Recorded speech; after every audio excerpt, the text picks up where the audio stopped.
अस्सलाम वालेकुम ख़ातिन नुसरत। पाकिस्तान में फ्लड की सिचुएशन जो है वो दिन ब दिन बढ़ती और गिरती जा रही है, यानी वर्सन होती चली जा रही है।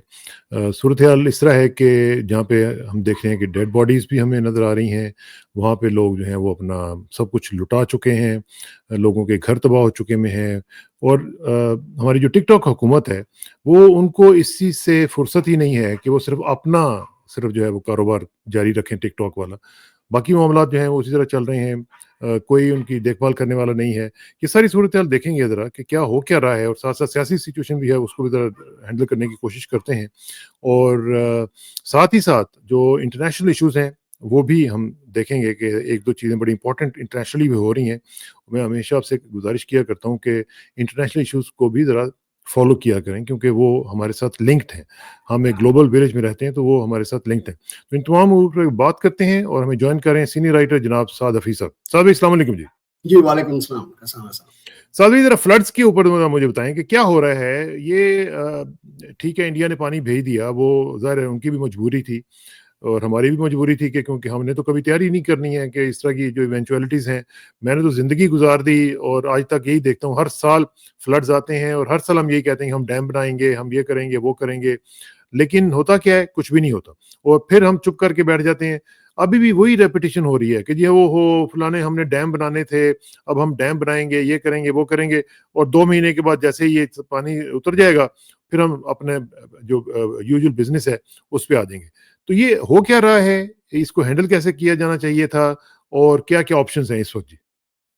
जी हाँ, और ये तो बड़ी अफ़सोसनाक सिचुएशन है जैसे मैंने कहता हूँ ऑब्वियसली खुदा की तरफ से भी आते हैं, ये गॉड गिवन भी हैं, वो चीज़ तो है। लेकिन पाकिस्तान की एक हिस्ट्री रही है कि हम अनप्रिपेयर्ड होते हैं जभी भी आते हैं ये और इसके कई वो हैं कि एक तो ये है कि इनकॉम्पिटेंस है, लैक ऑफ प्लानिंग है और दूसरी ये है कि करप्शन है। और ये बहुत बड़ी बात है कि भाई आपने जिस तरह इन रिवर्स को मिसमैनेज किया है, आपने इनको इम्पीड किया, इनके फ्लो को, इनकी जो तो इसकी वजह से आपकी जब ये आते हैं, आप कंप्लीटली अनप्रिपेयर्ड होते हैं और यू नो ये तो डैम्स बनाना तो एक बड़ा पॉलिटिकल इशू है पाकिस्तान के अंदर। डैम्स तो बनते ही नहीं क्योंकि पॉलिटिकल कंसेंसस ही नहीं होता। 2-3 बड़े डैम के प्रोजेक्ट्स चल रहे हैं इस वक्त, लेकिन वो खत्म ही नहीं होके देते और उसके सिचुएशन ये है ना कि जितना लंबे ये चलते हैं प्रोजेक्ट्स, करप्शन बढ़ती चली जाती है, लोग इससे फायदा उठाते हैं, कॉन्ट्रैक्टर्स इससे फायदा उठाते हैं और फिर दूसरी तरफ गवर्नमेंट जिस तरह आप देख रहे हैं इस वक्त, पर्टिकुलरली पंजाब गवर्नमेंट हाँ। के साड़ियों में बैठ के, अच्छे-अच्छे कपड़े पहन के, बोटों में बैठ के फोटो ऑप्स करवाने से कोई ये प्रॉब्लम तो सॉल्व नहीं होती। जो लोग मर रहे हैं उसी तरह मर रहे हैं और वो गरीब लोग ही मरते हैं, अवाम ही मरती है। अवामी मरती है और क्या? जी हाँ, और कुछ नहीं होता और सब यही कहते हैं। वो तो एक क्लासिक आज मैंने देखा कि भाई वो जो चीफ मिनिस्टर हैं पंजाब की, उन्होंने कहा कि भाई फ्लड्स रेन की वजह से आते हैं। भाई ओके, हाँ। यस रेन की वजह से आते हैं, लेकिन अनबिलीवेबल है कि एक तो एपैथी है कि भाई कुछ इंटरेस्ट ही नहीं है इन चीजों के अंदर और दूसरी चीज ये है कि 1 हफ्ते के बाद, 2 हफ्ते के बाद ये पानी चला जाएगा तो बिजनेस एज यूजुअल हो जाएगा। फिर ये सारी चीजें भूली जाएंगी और फिर नेक्स्ट फ्लड की तैयारी भी इसी तरह होगी कि कोई तैयारी नहीं होगी।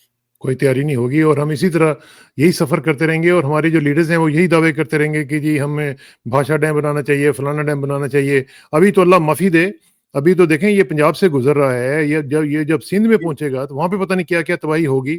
और हम ये देख रहे हैं कि ये जो अलीम खान वाला ये मामला चल रहा है, इसको भी आप फ़ॉलो कर रहे होंगे। रावी ये का, हाँ। ये जो सूरत-ए-हाल है कि एक तरफ हमने जनाब लोगों को सियासतदान बनाया हुआ है, दूसरी तरफ हमने उनको डेवलपर बनाया हुआ है, तीसरी तरफ हमने उनको अपने ज़िंदगी के फैसले करने वाले पोज़ीशंस पे रखा हुआ है।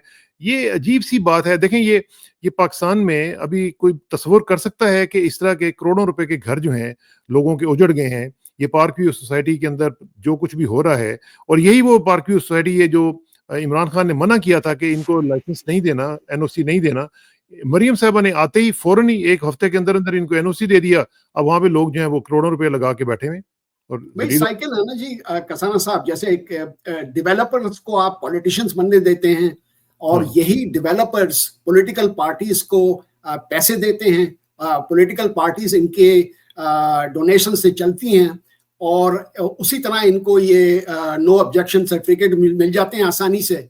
और एसेंशियली ये परचेस करते हैं ये चीजें। नहीं, लेकिन मसला ये है ना साद भाई, देखें मसला ये है कि ठीक है आपने सोसाइटीज बनानी है, बनाते हैं, पूरा पाकिस्तान आपके पास पड़ा हुआ है माशाल्लाह। आपने, मुझे लगता है कि एक दिन आएगा कि जब रहने के लिए जगह सिर्फ होगी पाकिस्तान में, खाने के लिए कुछ भी नहीं होगा। लेकिन ये जो है कि दरिया के रास्ते में, उसके पार्ट के अंदर वहां पे सोसाइटीज बना देना लोगों को, ये तो दिस इज क्रिमिनल ऑफेंस। ये तो बिल्कुल लोगों को क्रिमिनल। मतलब है कि मर्डर करने के मुतरादिफ है। जी हाँ, बिल्कुल। आप इनवाइट करते हैं, ये जो डिजास्टर्स सर्कमस्टांसेस जब हो रहे हैं, कॉन्सिक्वेंसेस रादर हो रहे हैं, ये आप इनवाइट करते हैं एवरी कपल ऑफ इयर्स, क्योंकि आप अनप्रिपेयर्ड होते हैं। और दूसरी चीज ये है कि ये साइकिल कभी चेंज नहीं होगा लगता है, क्योंकि देखें पॉलिटिकल पार्टीज अनरिप्रेजेंटेटिव हैं, वो लोगों को रिप्रेजेंट नहीं करती। और ये जो है, ये एलीट जो है, उनको तो इफेक्ट इस चीज का नहीं होता। और ये पाकिस्तान तो एलीट रन मुल्क है ना, एलीट कैप्चर कंप्लीट है। तो सारी जो प्लानिंग होती है इन्हीं के लिए होती है और इनको ये फ्लड इफेक्ट नहीं करते। तो अब ये आप जैसे कह रहे हैं ना, अब ये सक्कर की तरफ जाएगा, वहां इन्होंने ऑलरेडी देख रहे हैं कि काफी मेजर फ्लो आएगा। लेकिन वो जो गवर्नमेंट है, आप तो पता ही है कब से चल रही है, 1971 से तो चल रही है वो गवर्नमेंट, वो चेंज ही नहीं होती। और वही गवर्नमेंट, इसी का कोई प्लानिंग नहीं करती, उसी तरह होगा। और लोग बाहर नहीं निकल सकते और इस चीज को प्रोटेस्ट नहीं कर सकते, क्योंकि अगर वो निकलेंगे बाहर तो फिर उसी तरह रिप्रेशन होगा जो मुल्क में वैसे भी चल रहा है, पॉलिटिकल रिप्रेशन। मैं मुसद्दिक मलिक साहब को देख रहा था, वो कह रहे थे कि जी जो अमीर लोगों की रिजॉर्ट्स हैं उनको बचाने के लिए गरीबों को मारा जा रहा है, उनकी तरफ पानी का रुख जो है वो तोड़ दिया जाता है, तो लोग वहां पे मरते हैं। अब मुझे ये नहीं समझ आती कि एक तरफ तो ये मिनिस्टर्स भी हैं, एक तरफ ये गवर्नमेंट में भी हैं। मैं अभी एक और क्लिप में अभी आपको शायद दिखाता हूँ कि वो ख्वाजा आसिफ साहब बता रहे हैं कि करप्शन कैसे हो रही है। भाई आप गवर्नमेंट में हो और फिर आप शिकायतें कर रहे हो, ये अजीब बात है वैसे इन लोगों की। जी हाँ, और फिर एक दूसरे से डिसएग्री करते हैं कि एक तरफ ख्वाजा आसिफ कह रहे हैं कि भाई इंडिया के इसमें हाथ नहीं था, उन्होंने हमें वार्निंग पहले कह रहे थे, लेट दी थी लेकिन वार्निंग दे दी थी। दूसरी तरफ जो दूसरे प्लानिंग मिनिस्टर साहब हैं, वो ये फरमा रहे हैं कि इंडिया की साजिश थी है।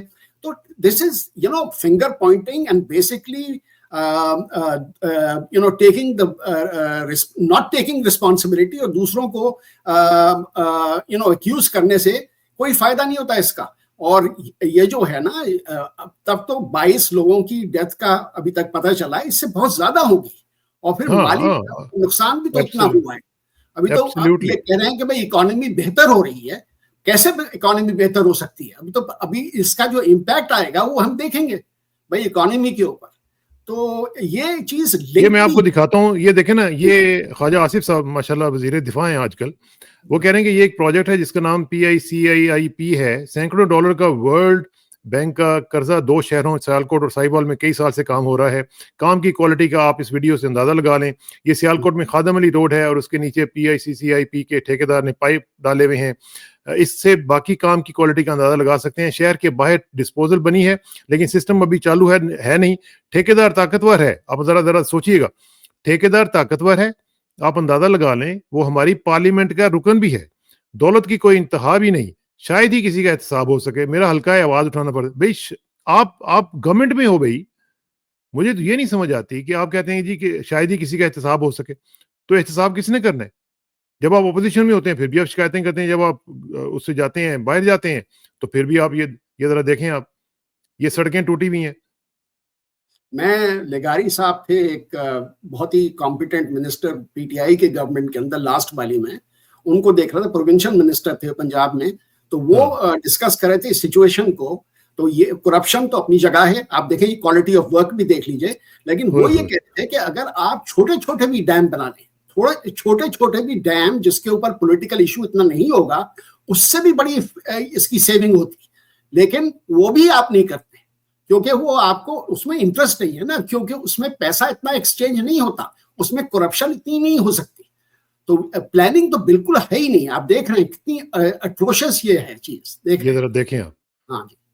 आप जरा, मुझे तो ये समझ नहीं आती वैसे, यकीन करें मेरा कई दफा ना दिल दुखता है कि यार क्या कौम है हम लोग, कि इसी तरह के लोगों को जो कि हमें इस तरह के डॉज करते हैं, हमें मतलब है कि हर तरीके से हमें डॉज करते हैं, हम उनको फिर जनाब अपने सरों पे बिठा लेते हैं, और फिर ऐसे ऐसे लोग हैं कि जो सिर्फ पैसे की खातिर लोगों की जानें ले लेते हैं।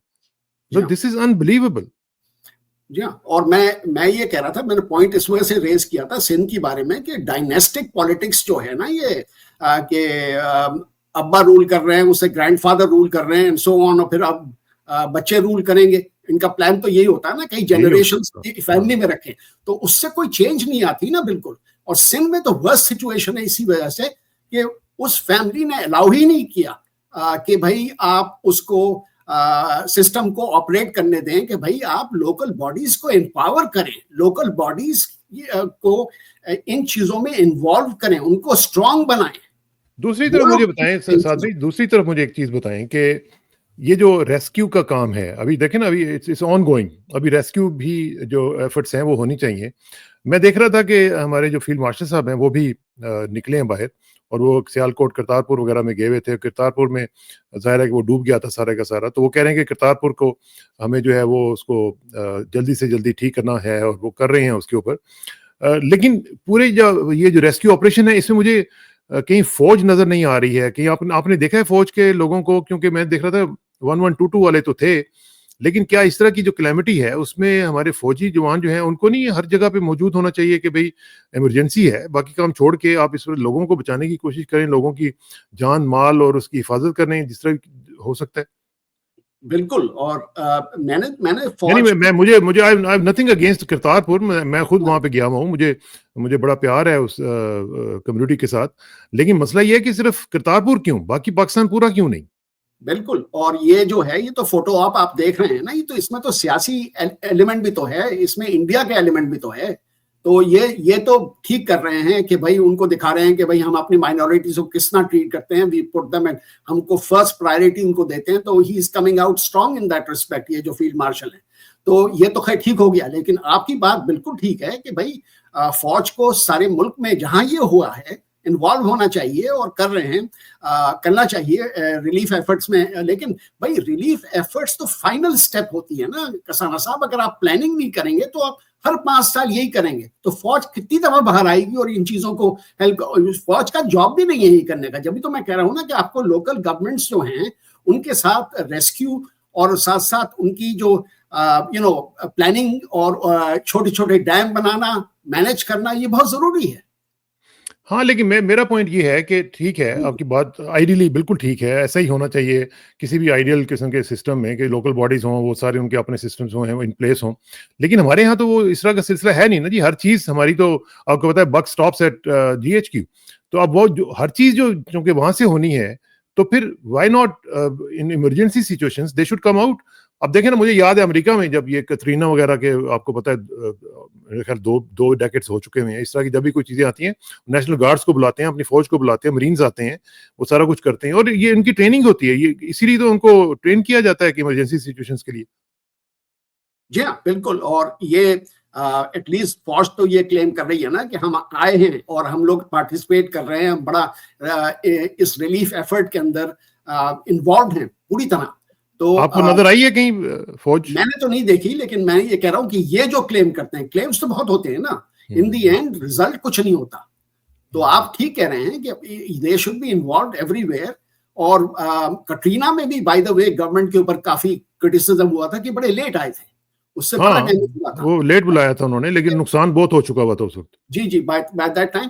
बट इन एनी केस, जब भी तो प्लानिंग इतनी इंपॉर्टेंट है कि ये फ्लड से पहले प्लानिंग होनी चाहिए कि भाई क्या डील कैसे करना है इसको। और आपने देखा तो क्या ये जो फ्लड की सिचुएशन है, फ्लड के जी साथ ही रिलेटेड अब एक्सटेंशन भी तो है ना? क्या ये एक्सटेंशन में मसरूफ हैं कि हमारी एक्सटेंशन वाला जो मामला है वो हो जाए? क्योंकि आपने देखा अभी मरी में जो मीटिंग हुई है, जी जिसमें हाँ। चारों बड़े जो हैं वो शामिल हुए हैं, तो उसमें रिपोर्टिंग आ रही है बाहर से कि जनाब मुतालबात ये भी किए गए हैं कि जी इमरान का मामला जो है उसको ख़त्म करें और जिस तरीके से हो सकता है मामला इसको ख़त्म किया जाए। तो क्या ये भी एक्सटेंशन वाला इशू भी एक इस वक्त एक काफ़ी इम्पोर्टेंट बना हुआ है? कुछ लोग कहते हैं कि इम्पोर्टेंट नहीं है क्योंकि आर्मी एक्ट जो जिसकी अमेंडमेंट ऑलरेडी हो चुकी है तो उसकी नोटिफिकेशन की भी जरूरी नहीं है कि 5 साल की ये पोजीशन है और एयरफोर्स के जो चीफ हैं ऑलरेडी उसको अवेल कर रहे हैं विदाउट नोटिफिकेशन। तो ये इसमें करने की जरूरत नहीं है और आई डोंट थिंक ये इतना इशू है। अगर वन वे और द अदर इनकी एक्सटेंशन कंफर्म्ड है। भाई इन्होंने जो धांधली की थी लास्ट ईयर उसकी वजह से जो कोर्ट सिस्टम है वो भी कोई चैलेंज एक्सेप्ट नहीं करेगा अगर इनकी एक्सटेंशन हो भी जाती है। तो कोर्ट नहीं एक्सेप्ट करेगा?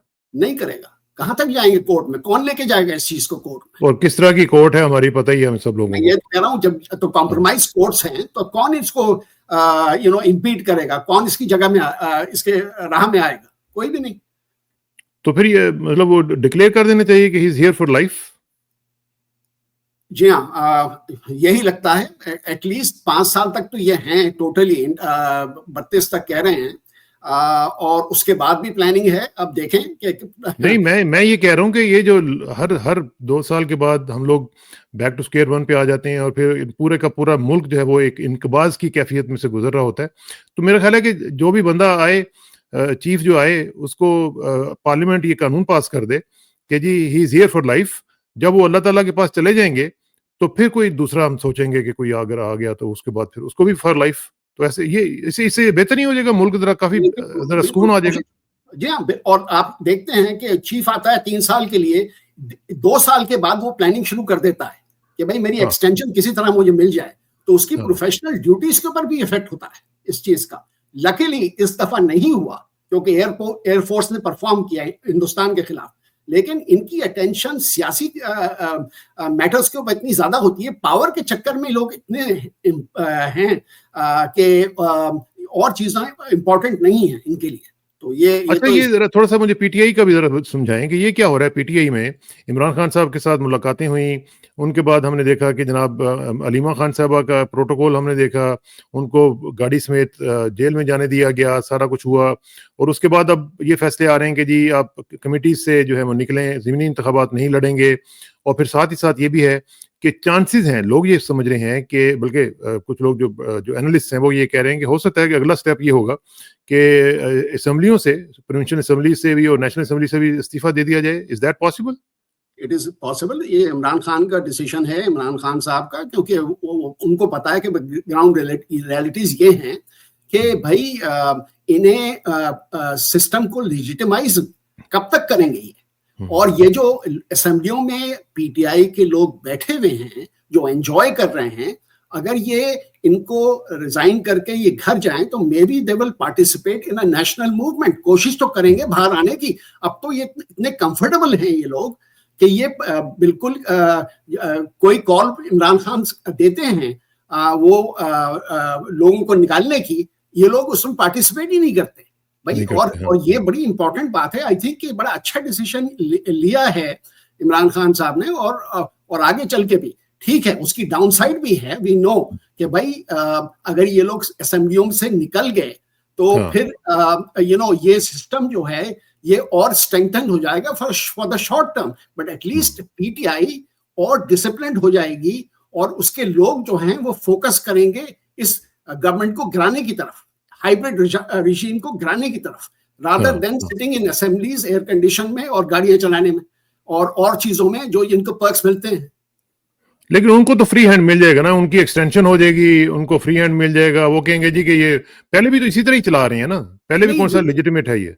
जी बिल्कुल इलेजिटिमेट है, लेकिन बात तो ये हो रही है ना कि अगर वो इस तरह सिस्टम चल रहा है तो इसमें पीटीआई और मुल्क को क्या फायदा हो रहा है? इमरान खान का तो जेल में है और इमरान खान को इनको जेल से रिलीज करने का कोई प्लान नहीं है, जीरो प्लान है। ये सब जो मीटिंग्स ये कराते हैं, ये जो सारे ये चीजें करते हैं, इनकी कोई इंटेंशन नहीं है इमरान खान को रिलीज करने की। तो द ओनली वे, जैसे मैंने पहले कई दफा कह चुका हूं, हाँ, कि जब हाँ, तक ये एक ऑर्गेनाइज्ड मूवमेंट, डिसिप्लिन मूवमेंट नहीं होता, रेवोल्यूशन कनाडा और अमेरिका में बैठ के नहीं आएगी। वी नो दैट, हाँ, राइट? हाँ, तो हाँ, ये तो पाकिस्तान में ही होगा, और किस तरह होगा वो ये कि एक डिसिप्लिन मूवमेंट चलना चाहिए और सारे पार्टिसिपेट करें, पीटीआई वाले, ये नहीं कि सब लोग कुछ लोग हाँ। उसकी असेंबलीज की एडवांटेज लेते रहे। और शायद यही वजह है, जिस तरह आप फरमा रहे हैं कि वो जब जी हाँ। असेंबली से निकलेंगे तो फिर सारे मिलके ये करेंगे, तो ये अच्छी एक मूव हो सकती है। अच्छा जी, एक ज़रा थोड़ा-सा इंटरनेशनल लेवल पे भी आ जाते हैं। इंटरनेशनल क्या, ये इंडिया हमारा जो साथ है, इंडिया की जो सिचुएशन है अमेरिका के साथ, ये अजीब तरह की हुई हुई है। इस वक़्त मोदी साहब जो हैं, वो अजीब-सी सिचुएशन फेस कर रहे हैं। 50% टैरिफ लग चुका हुआ है, बल्कि कुछ आइटम्स के ऊपर तो 65-64% तक भी जा चुका हुआ है। अच्छा, दूसरी तरफ हम देख रहे हैं कि जर्मन अखबार ने 2-3 दिन पहले रिपोर्ट किया कि ट्रंप ने 4 दफ़ा कॉल की मोदी को, उसने कॉल नहीं उठाई। तो उसके बाद फिर ट्रंप साहब का जो मूड है वो ऑफ हो गया और उन्होंने फिर कहा कि ऐसी की तैसी फिर उन्होंने फेरनी की शुरू कर दी। अच्छा, एक तरफ ये है हम देखें, दूसरी तरफ जो हम पहले कुछ साल पहले तक ये देखते रहे हैं कि जो इंडियन डायस्पोरा है अमेरिका के अंदर, वो बड़ा स्ट्रॉन्ग था, बड़ा वेल निट था और बड़ा इम्पैक्टफुल था। इस वक्त जो सूरत हाल है, ये जरा थोड़ा सा इसको लिंक करके मुझे बताएं कि जो इंडियन डायस्पोरा है, क्या वो बिल्कुल इनइफेक्टिव हो चुका हुआ है, और वो क्या अभी भी एसेट के तौर पर है वहां पे, या अभी वो उनकी कोई सुन नहीं रहा है? नहीं, यहाँ जो है पॉलिटिकल जो एटमॉस्फेयर है, बड़ी चेंज हो गई है। जो hmm, make America great again, MAGA जो है, वो यहाँ H1B वीजास, जिसमें हाँ, हाँ, ऑलमोस्ट 80% इंडियंस आते हैं, 70 इंडियन, टू हाँ, 80%, उसके बहुत खिलाफ है। बिकॉज वो ये कहते हैं कि ये जो आते हैं वहां से, ये लोअर पेड होते हैं, अमेरिकन हाँ। वर्कर्स के जॉब्स लेते हैं। वो तो बात सही ये, है, वैसे बात ठीक है। जी हाँ, जी हाँ, तो वो ऐसी होती रहती है चीजें। तो यहाँ काफी बैकलैश हुआ है। और हम्म, दूसरी चीज, एक तो ये एस्पेक्ट है, दूसरी एस्पेक्ट ये है कि भाई ट्रंप साहब की और जो मोदी की स्पेशल रिलेशनशिप थी, वो मोदी साहब ने मिसयूज की है। और हाँ, वो एसेंशियली ये हुआ है कि भाई it was a one way ride, जिसमें से कि भाई ऐसा लग रहा था कि भाई हर चीज जो इंडिया कहता था वो अमेरिका करता था। हम्म, अब वो क्वाड में भी पूरी पार्टिसिपेट नहीं करता, ब्रिक्स में भी हाँ, हाँ, पार्टिसिपेट कर रहा है, रशियन ऑयल भी ले रहा है हाँ, डिस्काउंटेड रेट्स के ऊपर, और अमेरिका से ये भी एक्सपेक्ट कर रहा है कि टैरिफ जो है 15% हो। भाई हम्म। आप अपने मार्केट्स को भी तो ओपन करें ना। आप वो भी तो ओपन करें ना, हाँ। और तो ये टू वे होनी चाहिए, वन वे ट्रैफिक तो नहीं होती ना। अच्छा जी, जरा गजा के ऊपर भी आ जाते हैं। गजा में जो यूएस फंडेड एक जो थिंक टैंक है, वो मान गए हैं कि जी गजा में फैमिन इस वक्त चल रहा है। अच्छा, जी दूसरी तरफ हम देख रहे हैं कि ट्रंप साहब जो हैं, उन्होंने जो पैलेस्टीनियन लीडर्स हैं, उनकी अमेरिका में आमद को उन्होंने बैन कर दिया है। और दूसरी तरफ हम एक ये भी देख रहे हैं कि टर्की ने अपनी एयर स्पेस भी क्लोज कर दिया, ट्रेड वगैरह भी बंद कर दिया इसराइल के साथ। So what's going on? बिल्कुल, मैं क्विकली बताता हूँ आपको। बड़ी इंटरेस्टिंग ये सिचुएशन है। अफसोस तो ये हो रहा है कि भाई देखें क्या हो रहा है गाजा के अंदर, के लोग फैमिन से मर रहे हैं और एंड सो ऑन। तो ये जो रिएक्शन है ट्रम्प की, this is side by side with Israel, क्योंकि बहुत से यूरोपियन पावर्स जो हैं सितंबर के अंदर, एक हफ्ते के बाद एक्सेप्ट करने वाले पैलेस्टीनियन स्टेट को। पैलेस्टीन को, हाँ, तो दिस इज हाँ। A reaction. एक मैं क्विक बताता हूँ कि मैक्रोन, जिसने पहले कहा था ये करने को, उसकी गवर्नमेंट को गिराने के टॉप चक्कर करने में, की, हाँ, तो हाँ, वो डिस्टेबलाइज कर रहे हैं उसको। जी हाँ। तो ये एक रिएक्शन है उसको कि भाई किसी तरह जब ये पैलेस्टीनियन लीडर्स आते हैं तो वो सबसे मिलते, एक तरह की वो होती कि भाई प्रोग्रेस हो रही है टुवर्ड्स अ पैलेस्टीनियन स्टेट।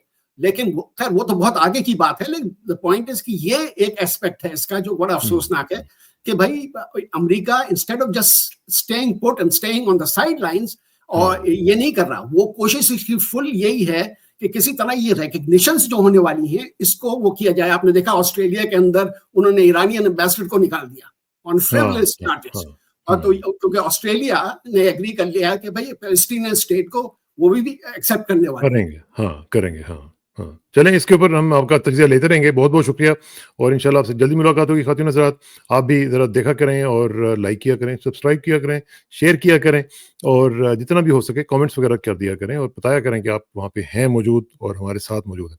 बहुत-बहुत शुक्रिया साद भाई, इंशाल्लाह जल्दी आपसे मुलाकात होगी। Thank you very much and see you soon. अस्सलाम वालेकुम।